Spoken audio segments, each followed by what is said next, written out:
I'm curious of that myself. 委ねるもよし。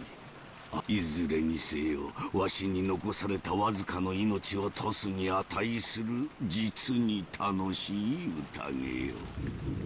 In his dimly lit study, occasionally brightened by lightning, Ginzo kept mumbling and laughing to himself.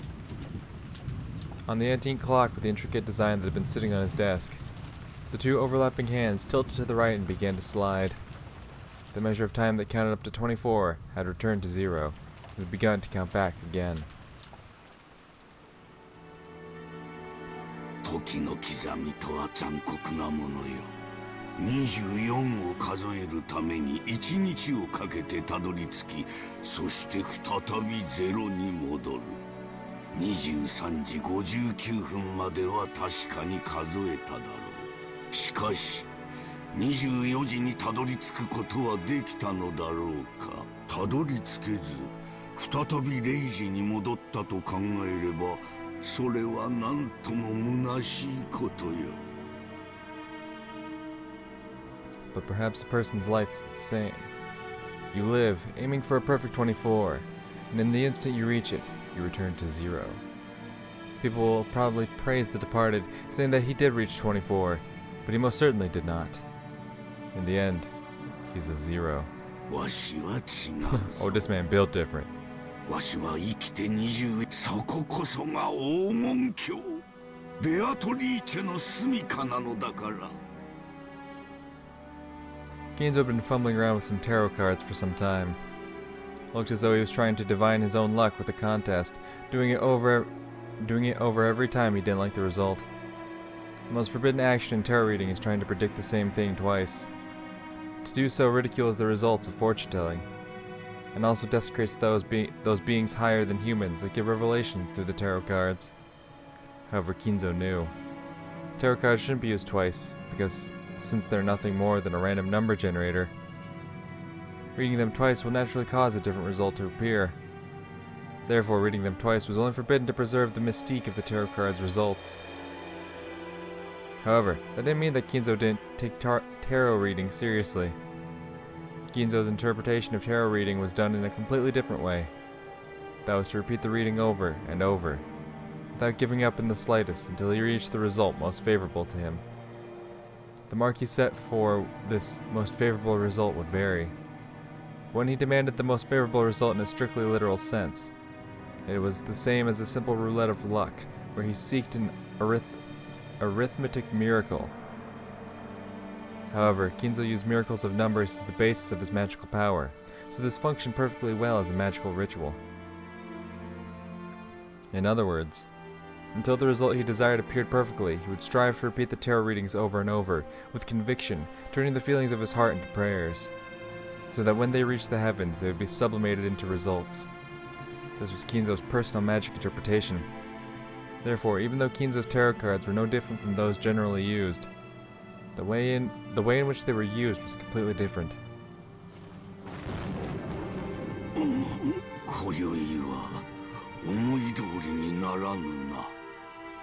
Ginzo stopped his hands for a second. He seemed not to be getting the results he wanted.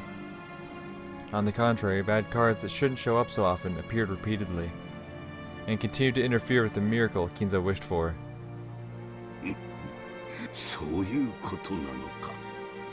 Ginzo seemed to have received some revelation that was different from normal.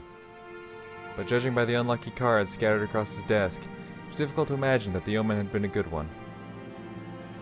For a while, Ginzo closed his eyes tightly, pondering something. Then, as the thunder roared, he made up his mind about something, took the telephone receiver, and dialed.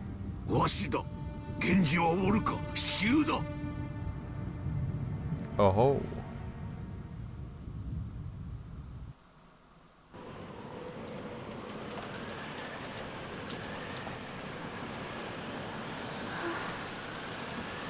In front of the entrance hall, Shannon's once burning face had been cooled off by the frigid air.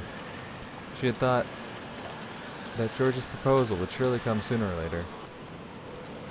It wasn't as though she hadn't prepared herself mentally, and she had answered by nodding. Had she been reckless because of her youth? Should she have thought about her future more seriously? I wonder if my immediate reply made him think I'm a cheap girl. If I'd at least waited until tomorrow morning, would that at least have shown him I was taking this seriously? Now that she had already received the ring from George, Shannon kept fidgeting in embarrassment. I should have done this, I should have done that. Oh.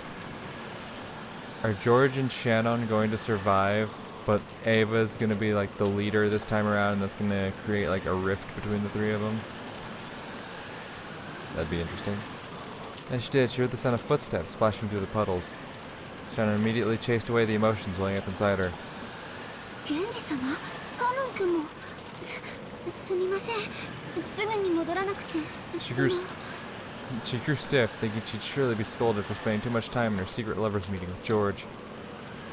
Shannon, 親方様が至急書斎へ急ぐ。え？はい、かしこまりました。一体何事なの？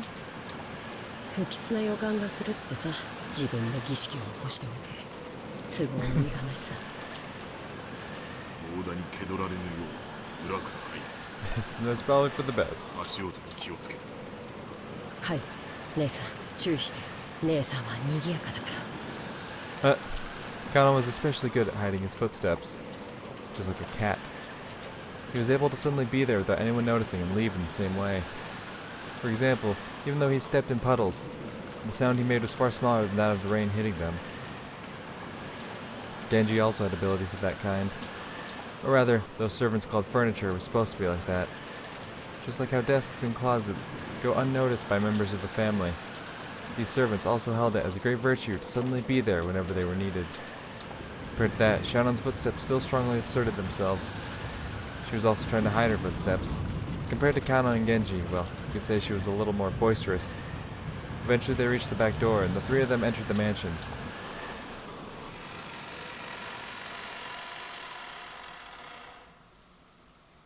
Immediately, they thought they felt something. It was different from a sense of smell, and it seemed to hit the depths of their noses. This hard-to-describe sensation, which you might call a sixth sense, allowed them to perceive that something was different than usual. Genji-sama. 急ぐぞ。 That sensation made it feel as though a tense something was pressing in around them. Realizing that, the three of them dashed up the stairs, heading for Kinzo's study while still hiding their footsteps. When they dashed up the stairs, the smell of sweet poison, particular to Kinzo's study, reached their noses. いかがなさいましたか？結界が死んでいる。 Oh, shit.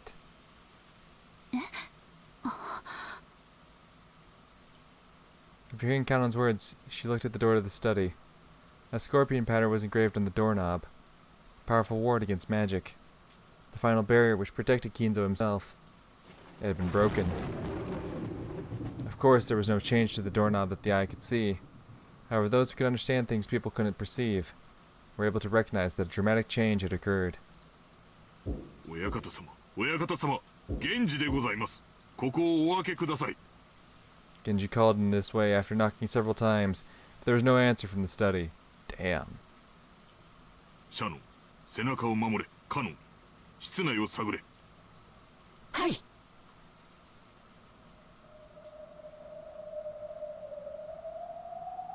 Kanon put his ear against the door, searching for a presence inside the study. To protect the backs of the pair watching the door, Shannon faced the other way, ready for the unexpected. 親方様はいいですが、静かすぎます。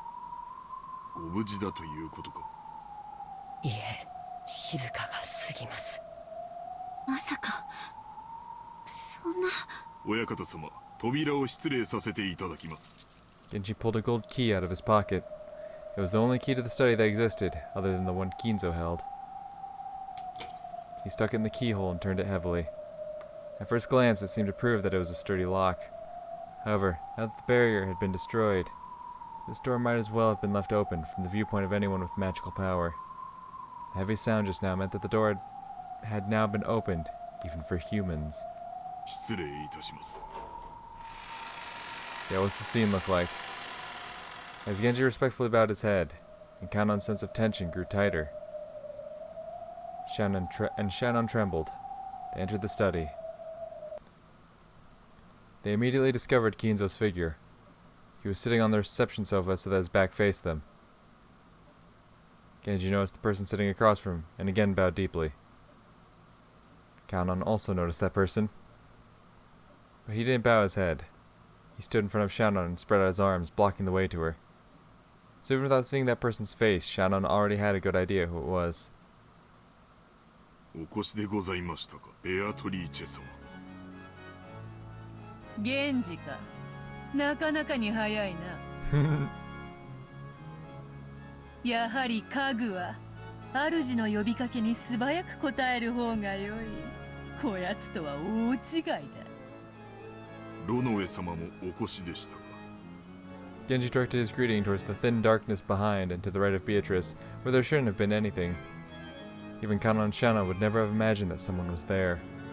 However, the darkness responded immediately and praised Genji's eyesight.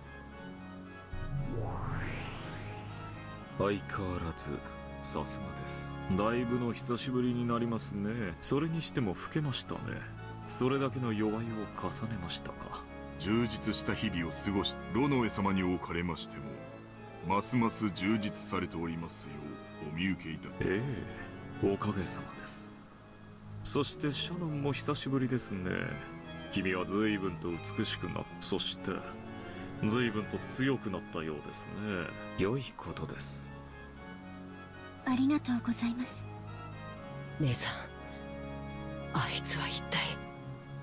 カノン君とは会うのは初めて。私はベアトリーチェ様の家具頭を任されておりますロノウエと申します。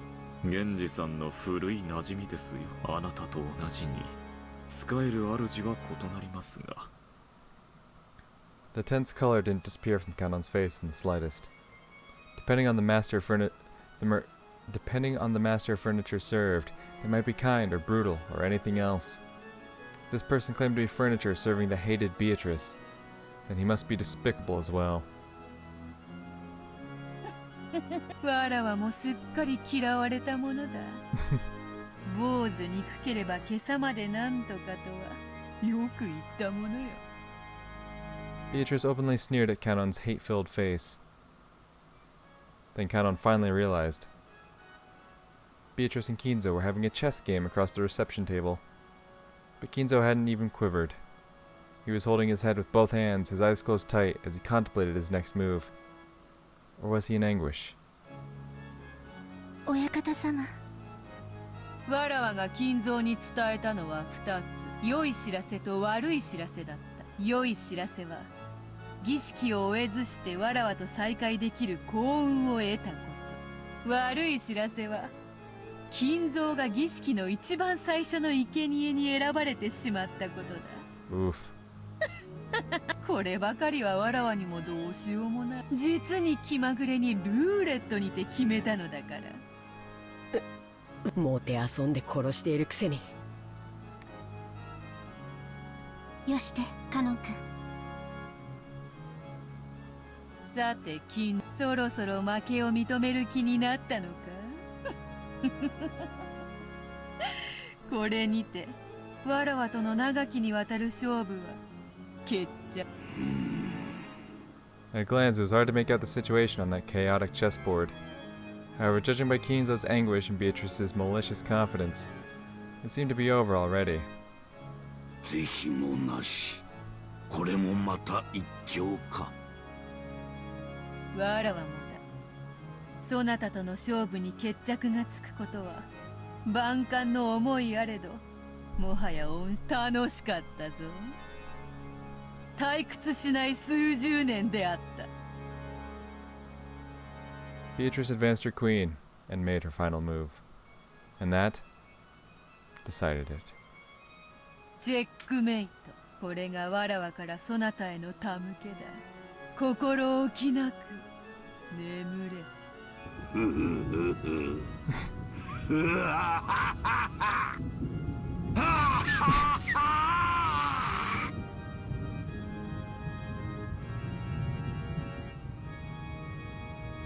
Yeah, okay, I get it.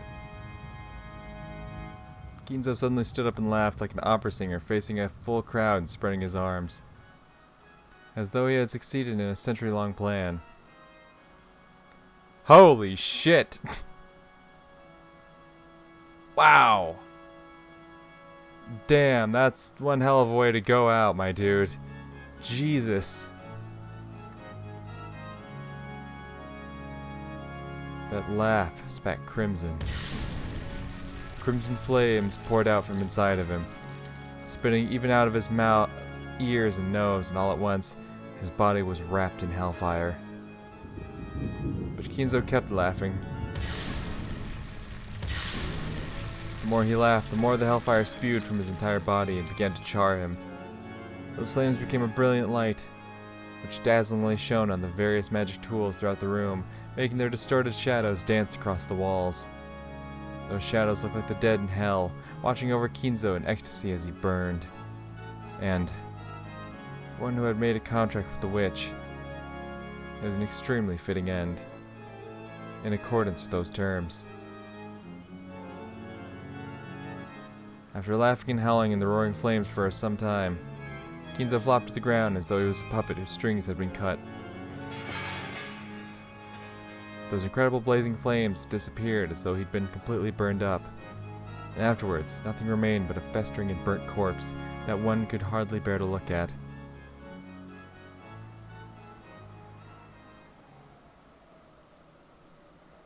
Damn. むごい。お前が言うふさわしい死に方だと思っているくせに。なぜお前が姿を僕たちに何か用だとでも言うのか。よしてカノン君、ベアトリーチェ様を挑発してはダメ。すっかり怯えさせてしまいましたね。わらわはつくづくカノンとは仲良くなれぬようだ。そう嫌いでもないというのにね。Beatrice grinned. Kanon violently averted his gaze, obviously unhappy. His reaction was so different from what he wanted to do that it made the witch and her butler laugh. カノン、ベアトリーチェ様の御前であるぞ。言葉遣いに気をつけなさい。ああ、構わぬぞ源氏。好きに言わせてやれ。わらわは寛大である。何が寛大だ。わらわは死にゆく者にはいつだって寛大である。Kanon was taken aback by that creepy laughter. Beatrice wasn't here just to take Kinzo's life. The first twilight required 6 sacrifices, That's why he called the furniture up for urgent business. So I'm guessing both Shadow Kanon and Genji are probably going out too. So then that would leave 2 more.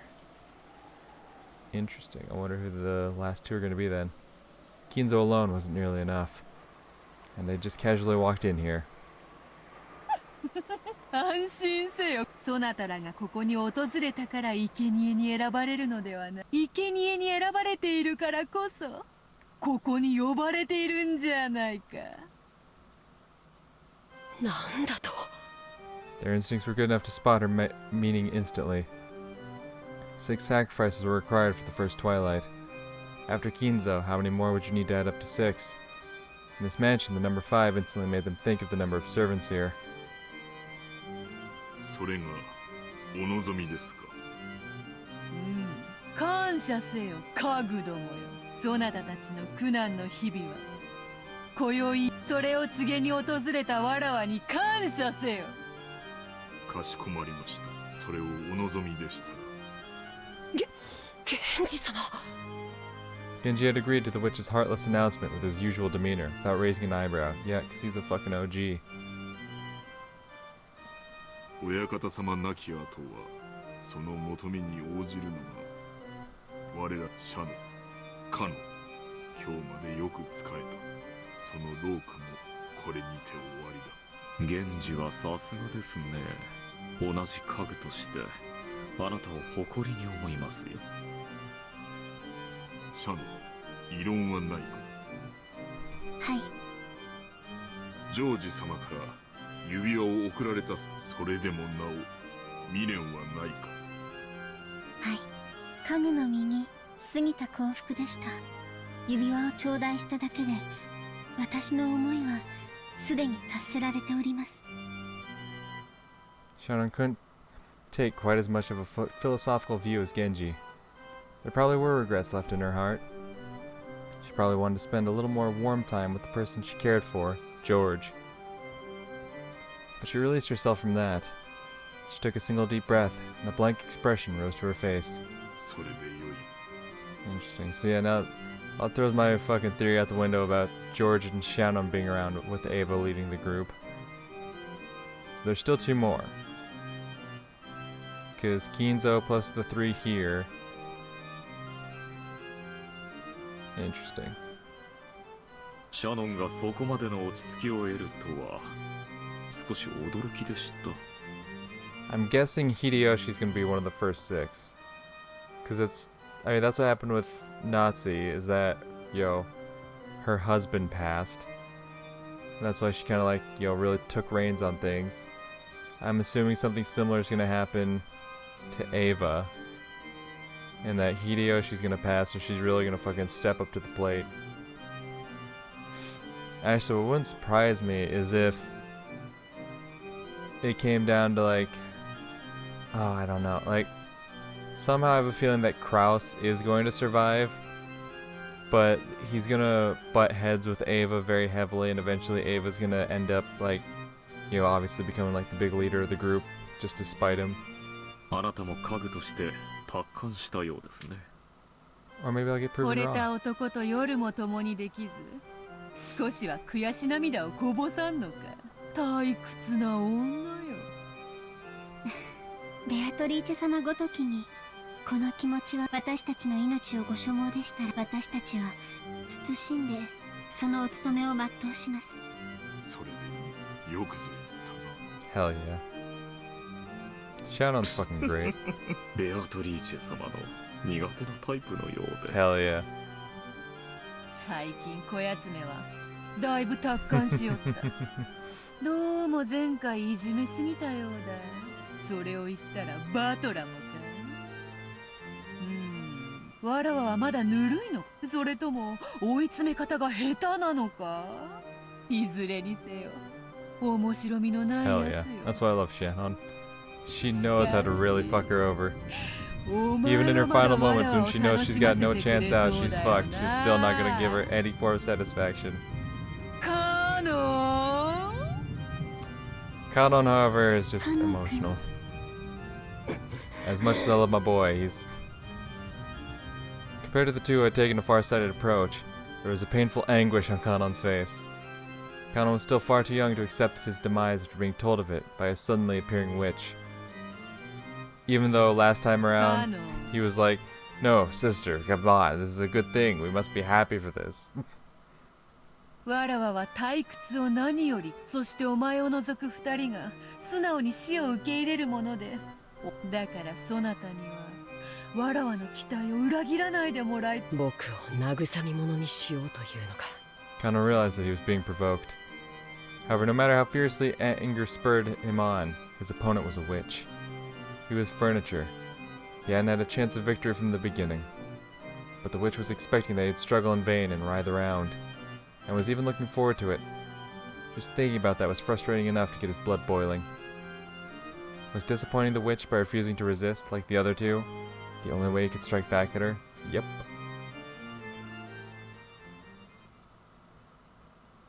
煉獄の七姉妹が長女ルシファー、いでよ。傲慢のルシファー、ここに。カノン、家具に魔女と戦えというのも酷な話よ。そなたがいくら怒りに駆られようとも、勝算のない戦いでは希望も持て、無論勝ち目のない戦いではわらわもならば、家具は家具、家具同士で決着をつけてはどうか。 Don't do it, Kanon. As much as I'd like to see you pop off and like, this isn't like the cool kind of fight that you had last time where you were like defending Jessica. Like that was some cool shit. That was some dope shit. I was about it. Now like, the only thing your fight serves to do is entertain Beatrice. You don't want to do that, my man. You don't want to do that. それならば勝てる希望も持てるであろう。 Except, you know, he's fucked either way. Even if somehow he actually manages to win a fight against Lucifer here, he's dead either way. It won't save him. 恐れながらベアトリー、私がそのような出来損ないの家具に劣るようなこと、こんな可愛い子に私が万一にも負けるようなことなど。Kanon. Kanon. 我が家具煉獄の七杭見事打ち破ってみせたなら、そうだな、13人の生贄を逃れることのできる5人をそなたに自由に決めさせてやろう。Interesting. Okay. Damn. He's gonna go for it then. Because then at that point he can select Jessica not to be one of the sacrifices, and of course he'd want to do that. そなたの推薦する5人を、それならばどうか。Kanon understood that he was being provoked. However, the witch's offer was very tempting. By this point, Kanon couldn't care less about this evil ceremony the witch and the rest were trying to carry out. On the contrary, it was much more important that he remain alive so that he could be invited to the Golden Land, and have his wish granted by Beatrice there. そなたは家具は嫌だと泣いたな。そなたの望み叶えてやろうぞ。枕を濡らしてまで望んだ人間の体を与えてやろうぞ。どうだ。そうすれば、おお、ちょうどよい。黄金鏡へ招ける5人にジェシカと自分だけが幸せになることに抵抗が、さらにシャノンとその思い人であるジョー Okay, ジ so を now 加 she's え saying れ you can ばよ even い。 save, the ones that have already been selected for the first 6. Okay. Yeah. I don't know if he's gonna go for 義 it. 理があるならばさらに I 現地も definitely... 加えればよ I い。 can't hold it against him if he does this time around. I definitely can't hold him again. Like, when she initially, brings Lucifer up, I'm like, there's no point to it. But then she's like, well, if you win, here's this really amazing offer. It's like, yeah. Obviously, he's not going to win. If he does take the fight, I honestly don't know where it's going to go. I don't know if he's just going to, she's going to be like, oh, look, you could save yourself and Jessica. You could also save Shannon and George. Oh, you can even throw in big homie Genji. Like, look at all the people you could save. And in the end, he could just be like, no, I think I will accept my fate. Like, I honestly don't know if he's just going to have this sudden realization that he's like, I could challenge Lucifer. I'll definitely die. So I should just, accept it and stick it to Beatrice in the end anyway. That's kind of, that'd be my fucking thought of it. Because, like, we saw what happened when he tried to go up against the fucking stake. Last time when he was defending Jessica, he fought off one of the goat dudes. And he did that pretty dopely. But the moment she pulled out one of the stakes, he tries to protect himself, and the only reason the stake didn't kill him outright was because Jessica stepped in and saved him from getting shanked in the back. That was the one and only thing that saved him. And also, he didn't have a sword fight with the stake. The stake just went for the kill. But who's to stop her from doing that this time around? So that's the thing. He's got to know that he's not going to win. She's dangling this amazing offer in front of him. And like I said, I wouldn't even hold it against him if he tried to go for it. Just in the very off chance there's a possibility. Obviously, I don't think there is a possibility, and that neither does Beatrice. Therefore, that's why she's giving him this offer. Oh yeah, take this impossible fight and entertain me. Here's some win conditions, but you're not gonna fucking get them. おお、これで5人十分ではないか。これだけのご褒美がそなたはわらわを退屈させはしないよな。